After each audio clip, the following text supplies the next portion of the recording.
Ok, vamos falar sobre o FMEA. FMEA é uma sigla em inglês, significa Failure Mode and Effect Analysis.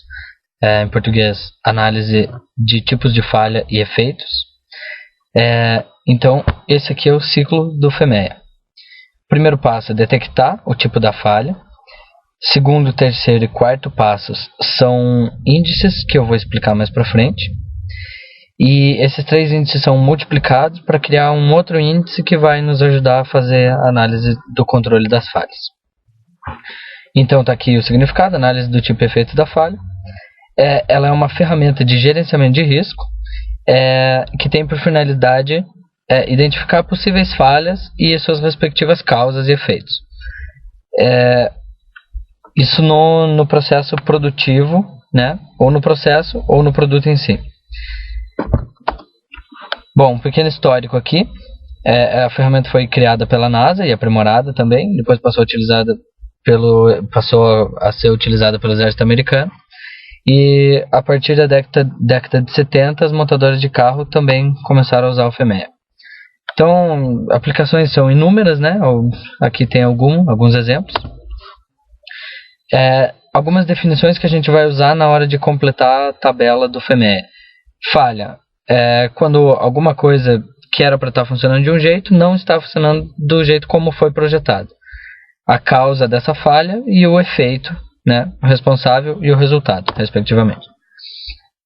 Então, o FMEA busca diminuir a probabilidade de ocorrência de falhas, diminuir a probabilidade de falhas potenciais já em operação e aumentar a confiabilidade de produtos ou processos já em operação por meio da análise das falhas que já ocorreram, ou seja, fazer um histórico de um produto ou de um processo para saber se ele é confiável ou não. E ainda diminuir os riscos de erros e aumentar a qualidade em processos administrativos. Podemos ter o FMEA do produto, que obviamente analisa as falhas do produto em si, e o FMEA do processo, que analisa, por exemplo, uma linha de produção. As etapas para fazer a análise do FMEA. Você tem que planejar, você tem que saber, o que eu vou analisar desse meu processo, quais etapas. Essa parte é bastante burocrática, vai ser explicada daqui a pouco.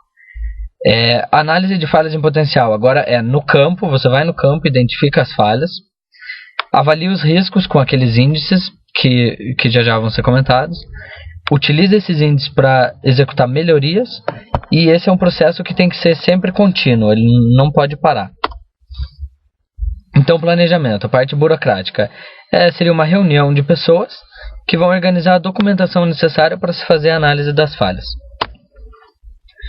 A análise das falhas, vai no campo, identifica as falhas, anota o tipo da falha, causas, efeitos, todas as características de cada uma das falhas do teu processo ou produto.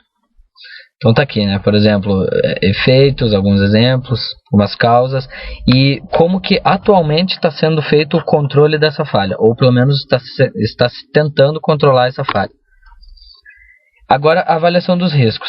São 3 índices que são avaliados de 0 a 10, ocorrência, severidade e detecção, e cada um deles avalia alguma característica da falha, a frequência, o impacto e a probabilidade que você tem de detectar antes do produto final ser concluído.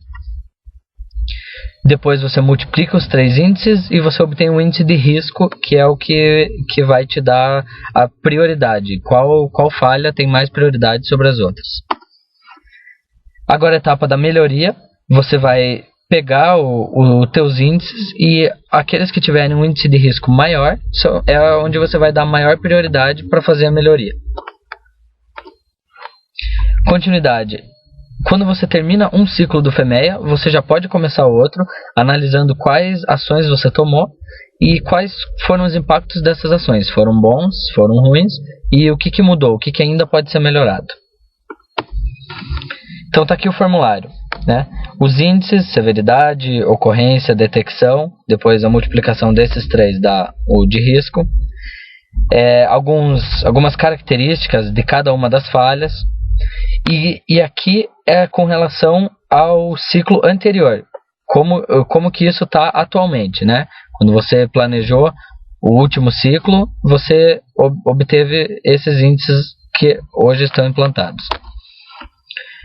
E agora os resultados, né? O FEMEA ajuda bastante para reduzir falhas, prevenir ao invés de detectar, ou seja, você vai pensar antes do erro ocorrer, reduzir o tempo e o custo, reduzir o número de recalls, enfim, aumentar a qualidade do teu processo ou produto. Aqui um exemplo, no supermercado que tinha problema de sistema de estocagem e armazenagem. Com o FEMEA foram tomadas ações preventivas, preditivas e corretivas. Corretiva significa que o processo já está em andamento. E o FEMEA ajudou muito no processo de gestão para analisar as consequências de cada um dos erros de armazenagem do supermercado. E com isso os erros diminuíram bastante, a qualidade aumentou. Alguns outros tipos de aplicação. O FEMEA pode também ser utilizado sem ser em produto ou processo. Aqui tem um último exemplo para impactos ambientais. Então, você tem a descrição de cada uma das saídas, né? Aço, cada material e a característica desses materiais e qual o efeito desses materiais em termos de impacto ambiental. Então percebemos aqui que esses dois itens possuíram um maior índice de risco, portanto terão maior prioridade para a execução das melhorias. E é isso. Aqui algumas referências que foram utilizadas, caso alguém queira consultar depois.